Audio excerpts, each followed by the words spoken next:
Assalamualaikum warahmatullahi wabarakatuh.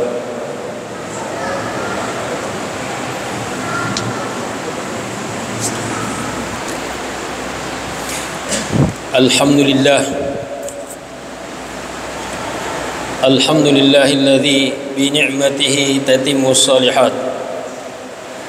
Asyhadu an la ilaha illallah wahdahu la syarika lah. Al-wahidul ahad wal fardus samad. Wa asyhadu anna Muhammadan abduhu wa rasuluh, safiyuhu min khalqihi wa khaliluh. Ballagha ar-risalata wa adda al-amanata wa nasaha al-ummata fakashafa Allahu bil ghummah wa jahada fillahi haqqa jihadihi hatta atahu al-yaqin. فاللهم جزه خير ما جزيت نبيا عن أمته ورسالا عن دعوته وصل اللهم على محمد وعلى آل محمد كما صليت على إبراهيم وعلى آل إبراهيم وبارك على محمد وعلى آل محمد كما باركت على إبراهيم وعلى آل إبراهيم في العالمين إنك حميد مجيد. يا أيها الذين آمنوا اتقوا الله حق تقاته ولا تموتن إلا وأنتم مسلمون. يا أيها الناس اتقوا ربكم الذي خلقكم من نفس واحدة وخلق منها زوجها وبث منهما رجالا كثيرا ونساء واتقوا الله الذي تساءلون به والأرحام إن الله كان عليكم رقيبا. يا أيها الذين آمنوا اتقوا الله وقولوا قولا سديدا يصلح لكم أعمالكم ويغفر لكم ذنوبكم ومن يطع الله ورسوله فقد فاز فوزا عظيما. Amma ba'd. Jamaah Jumat yang insyaallah dirahmati Allah Subhanahu wa taala. Allah Subhanahu wa taala berfirman, ba'da a'udzu billahi minasy syaithanir rajim. Fa amma man tagha wa athara al-hayata ad-dunya fa innal jahima hiyal ma'wa. Wa amma man khafa maqama rabbih wa nahan nafsa 'anil hawa fa innal jannata hiyal ma'wa. Dalam ayat ini Allah Subhanahu wa taala menegaskan dan menyampaikan kepada kita ini hambanya akibat dari orang-orang yang senantiasa melampaui batas, akibat dari orang-orang yang senantiasa lebih mengutamakan dunia daripada akhirat. Allah Subhanahu wa taala mengatakan, fa amma man tagha, adapun orang-orang yang senantiasa melampaui batasan. Tagha berasal dari kata-kata at-tughyan, yang kata ulama tafsir at-tughyan definisinya atau pengertiannya tajawazul had, adalah melampaui batasan. Artinya melampaui batasan-batasan yang telah ditentukan oleh Allah Subhanahu wa taala. Sebab kita ini sebagai seorang muslim, kita ini sebagai orang yang beriman, kita tidak memiliki kebebasan untuk melakukan apa saja yang kita ingin lakukan. Kita tidak memiliki kebebasan untuk mengatakan apa saja yang kita ingin katakan. Kita ada aturan yang telah ditentukan oleh Allah dan Rasulullah sallallahu alaihi wasallam, bahwa ini yang boleh dan ini yang tidak boleh, ini yang halal dan ini yang haram, ini yang baik dan ini yang tidak baik. Makanya Rasulullah sallallahu alaihi wasallam menyebutkan dalam hadisnya, ad-dunya sijnul mu'min. Dunia ini, kata Rasulullah sallallahu alaihi wasallam, dan ini hadisnya sahih, adalah penjaranya bagi orang-orang yang beriman. Kenapa penjara? Karena kita ini diatur, ada ketentuan, ada aturan, ada batasan yang telah ditentukan oleh Allah yang tidak bisa dan tidak boleh kita langgar. Orang-orang yang beriman tidak bebas. Ketika ingin melakukan sesuatu, maka seharusnya dia tanya, apa yang saya akan lakukan ini dibenarkan dan dibolehkan dalam agama ataukah tidak. Kalau tidak dibolehkan, orang beriman maka berhenti untuk mengerjakannya. Tapi Rasulullah mengatakan, wa jannatul kafir, dunia ini adalah surganya bagi orang-orang yang kafir, orang-orang yang tidak beriman akan adanya hari kebangkitan, orang-orang yang tidak beriman akan adanya hari pembalasan. Surganya dunia ini, karena bebas mereka melakukan apa saja yang mereka ingin lakukan. Mereka bebas mengatakan apa saja yang mereka ingin katakan, karena mereka tidak mengimani bahwa suatu saat nanti setiap yang mereka lakukan, setiap yang mereka sampaikan kelak akan dipertanggungjawabkan nanti di hari kemudian di depan Allah. Tapi kita orang beriman tidak. Makanya Rasulullah sallallahu alaihi wasallam mendefinisikan orang cerdas dengan mengatakan al-qayyis mandana nafsah wa amila lima ba'dal maut. Jadi salah satu definisi yang disebutkan oleh Rasulullah tentang orang mukmin yang cerdas, orientasi setiap dia melakukan satu amalan, orientasinya adalah akhirat, bukan dunia. Apakah yang saya lakukan ini akan menjadi timbangan amal kebaikan kita nanti di hari kemudian ataukah tidak? Kalau menjadi timbangan amal kebaikan, maka dia terus lakukan. Kalau tidak, maka dia berhenti untuk melakukan hal tersebut. Jadi Allah mengatakan, fa amma man tagha, adapun orang-orang yang melampaui batas. Ada batasan, ada ketentuan. Apa yang terkadang membuat kita melampaui batas? Apa yang terkadang membuat kita melanggar dan tidak mematuhi perintah Allah Subhanahu wa taala, bahkan terjerumus melakukan apa yang diharamkan oleh Allah? Allah sebutkan dalam ayat setelahnya, wa atharal hayatad dunya. Disebabkan karena apa? Karena disebabkan kita lebih mementingkan kehidupan dunia daripada kehidupan kita nanti di akhirat. Jamaah sekalian yang insyaallah dirahmati Allah Subhanahu wa taala. Karena kita ini terkadang ketika mengejar dunia seakan-akan kita akan hidup selama-lamanya. Padahal kita tidak pernah sadar mungkin bahwa setiap hari, setiap saat semakin jauh kita dari dunia dan semakin dekat kepada akhirat. Makanya Luqmanul Hakim ketika menasihati anaknya, dia mengatakan, ya bunayya innaka min yaumi an nazalta ilal ard. Wahai anakku, semenjak katanya engkau dilahirkan, semenjak engkau keluar dari perut ibumu, istadbarta dunia wastakbaltal akhirah, maka sejak itu katanya dunia engkau sudah belakangi dan akhirat sudah berada di depanmu. Dan semakin hari kita semakin jauh dari dunia dan semakin dekat dengan akhirat. Makanya biasa kalau ada yang mengatakan bertambah umurnya itu kurang tepat. Tidak ada orang yang bertambah umurnya, yang ada semakin berkurang. Kalau jatah 60 dan sekarang sudah berumur 40 tahun, berarti sisa 20. Kita semakin jauh dari dunia dan semakin dekat dengan akhirat. Al-Hasan Al-Basri rahimahullah mengatakan, ya bani Adam, wahai anak cucunya Adam, innama anta ayamun, sesungguhnya engkau katanya ini cuma hari-hari saja. Fa idza dhahaba yaumuka dhahaba ba'du, kalau hilang sebagian dari yang telah engkau lewati, maka hilanglah sebagian daripada kehidupanmu. Maka dunia inilah yang terkadang kita lebih utamakan, padahal suatu saat nanti kita akan tinggalkan. Coba jamaah sekalian pikir, kita kejar dunia ini bandingkan dengan akhirat. Dunia yang kita kejar, jabatan, pangkat, harta dan lain-lain sebagainya yang merupakan perhiasan daripada dunia ini, kita kejar demi Allah belum tentu kita dapat. Ada orang yang mencalonkan diri jadi anggota dewan, mencalonkan diri menjadi bupati dan lain, belum tentu dia dapat. Tapi kalau akhirat yang kita kejar sudah pasti, demi Allah sudah pasti dapat. Yang kedua, dunia yang kita kejar kalaupun dapat belum tentu banyak.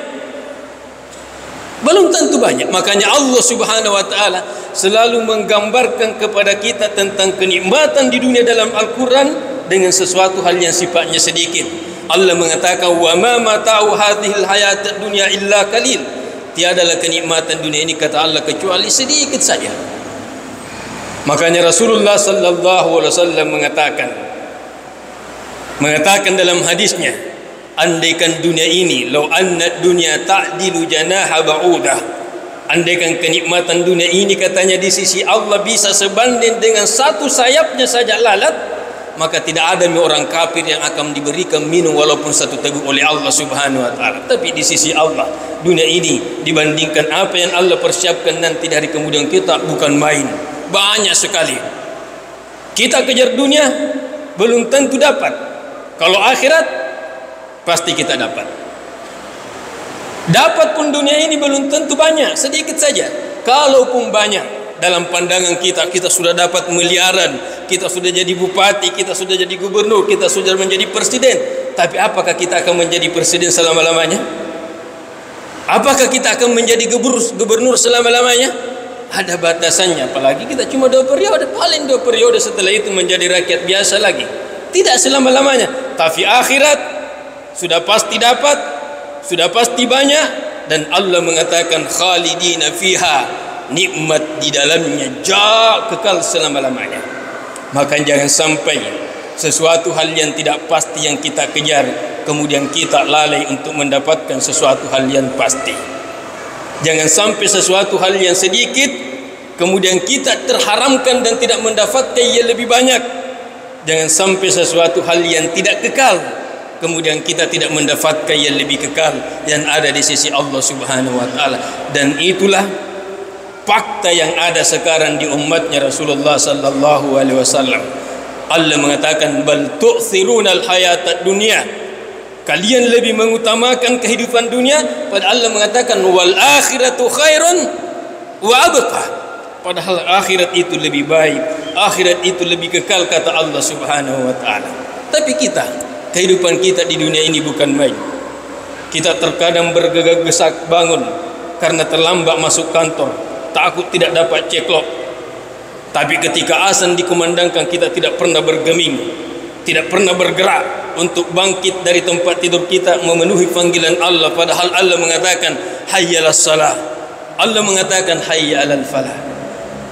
Kemudian kita menginginkan kemenangan, kita mengharapkan kebahagiaan, kita mengharapkan keberuntungan, sementara kita jauh dari sumber ketenangan dan kebahagiaan adalah Allah Subhanahu wa taala.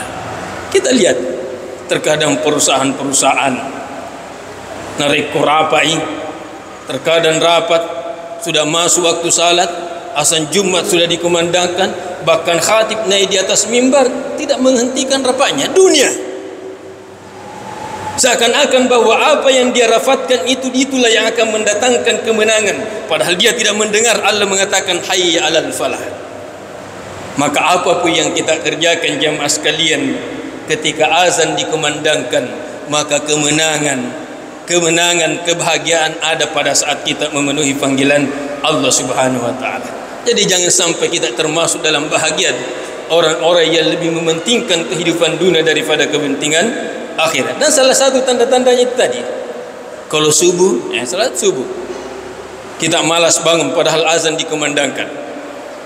Pas masuk 6:30 bergegas bangun karena terlambat masuk kantor, terlambat tidak dapat ceklok, terdapat dia tidak ceklok.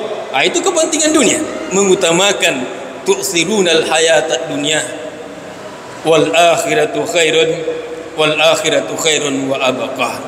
Jamaah sekalian, sampai kapan kita ini tidak akan hidup selama-lamanya di dunia ini? Suatu saat nanti kita akan menghadap kepada Allah. Harta yang kita kumpulkan, dunia yang kita kumpulkan, rumah yang kita sudah bangun, tanah yang kita sudah beli, demi Allah suatu saat nanti kita akan tinggalkan. Coba pikir, itu rumah yang sekarang yang sertifikatnya masih atas nama kita, demi Allah 25 tahun yang akan datang bukan lagi nama di situ, terganti menjadi milik orang lain. Apakah karena kita jual ataukah kita diwariskan kepada anak tak menikah dengan perempuan lain, meninggal anak tak diambil sama istrinya anak tak karena suaminya sudah meninggal menikah dengan laki-laki lain, berubahlah menjadi milik orang lain. Jadi jangan sampai sesuatu hal yang sedikit. Makanya Allah Subhanahu wa taala mengatakan alhaakumut takatsur Jangan sampai kita dilalaikan oleh kehidupan dunia ini daripada ketaatan kepada Allah Subhanahu wa taala. Allah mengatakan, ya ayyuhalladzina amanu la tulhikum amwalukum wala auladukum an dzikrillah.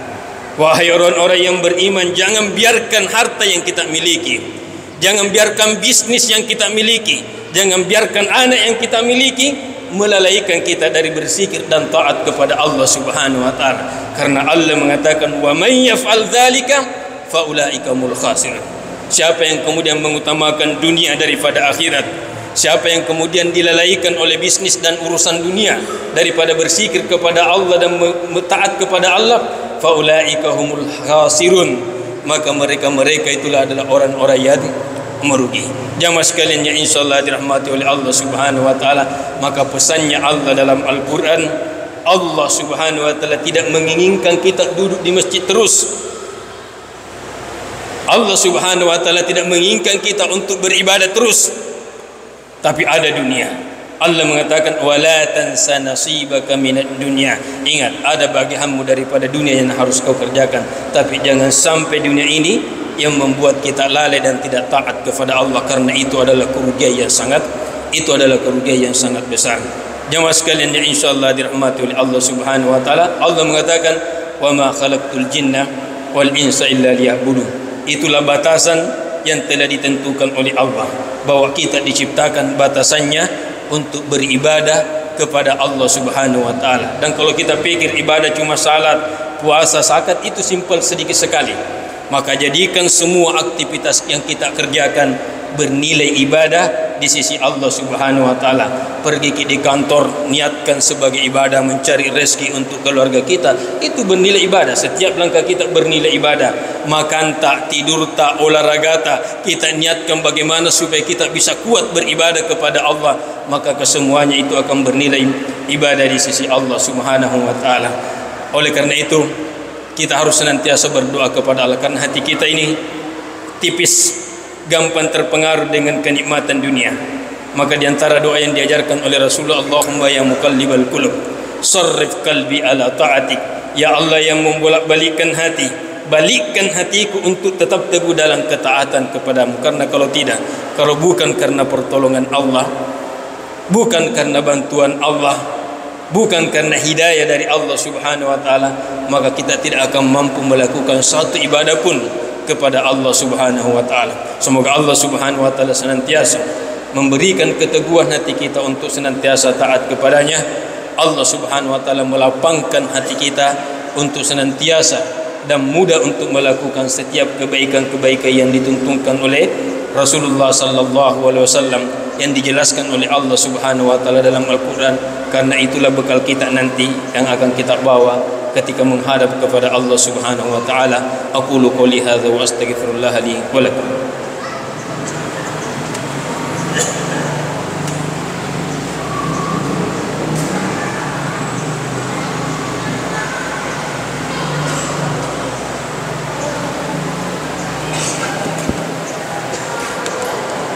Alhamdulillah alladzi hadana li hadza wa ma kunna linahtadiya laula an hadana Allah. Asyhadu an la ilaha illallah wahdahu la syarika lah, wa asyhadu anna Muhammadan abduhu wa rasuluh. Allahumma salli ala Muhammadin wa ala ali Muhammad kama sallaita ala Ibrahim wa ala ali Ibrahim, wa barik ala Muhammadin wa ala ali Muhammad كما باركت على إبراهيم وعلى آل إبراهيم في العالمين إنك حميد مجيد. أيها الناس اتقوا الله، فهي وصية الأولين والآخرين. قال تعالى ولقد وصينا الذين أوتوا الكتاب من قبلكم وإياكم أن اتقوا الله وإن تكفروا فإن لله ما في السماوات وما في الأرض وكان الله غنيا حميدا. اللهم اغفر لنا ولإخواننا الذين سبقونا بالإيمان ولا تجعل في قلوبنا غلا للذين آمنوا ربنا إنك رؤوف رحيم. اللهم ربنا آتنا من لدنك رحمة وهيئ لنا من أمرنا رشدا. اللهم اصرف عنا السوء بما شئت كيف شئت إنك على ما تشاء قدير. اللهم إنا نسألك في هذا اليوم المبارك وفي هذه الساعة المباركة أن تنصر إخواننا المستضعفين في غزة. اللهم انصر إخواننا المستضعفين في غزة. اللهم كن لهم ولا تكن عليهم. اللهم اجمع شملهم. اللهم أنزل السكينة في قلوبهم. اللهم فرج كربهم. اللهم فرج كربهم. اللهم فرج كربهم وأنزل السكينة في قلوبهم. اللهم ارحم موتاهم واشف مرضاهم. اللهم عليك باليهود المجرمين. اللهم عليك باليهود المجرمين.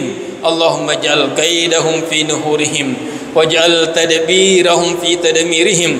اللهم اجعل كيدهم في نحورهم واجعل تدبيرهم في تدميرهم. اللهم إنهم لا يعجزونك فأرنا فيهم عجائب قدرتك. اللهم زلزل الأرض من تحت أقدامهم. اللهم اجعل بلدنا هذا إندونيسيا بلدة آمنة مطمئنة سخاء رخاء وسائر بلاد المسلمين. اللهم احفظ بلدنا هذا إندونيسيا من الفتن ما ظهر منا وما بطن وسائر بلاد المسلمين. اللهم وفق ولاة أمورنا لما تحب وترضى. اللهم وفق ولاة أمورنا لما تحب وترضى. اللهم وفق ولاة أمورنا لما تحب وترضى. اللهم ارحمنا فإنك بنا راحم ولا تعذبنا فإنك علينا قادر. اللهم اغفر للمسلمين والمسلمات والمؤمنين والمؤمنات والأحياء منه والأموات برحمتك يا أرحم الراحمين. اللهم اغفر لنا ولوالدينا وارحمهما كما ربيانا صغارا. ربنا آتنا في الدنيا حسنة وفي الآخرة حسنة وقنا عذاب النار. وصل اللهم على محمد وعلى آله وصحبه وسلم والحمد لله رب العالمين وأقم الصلاة.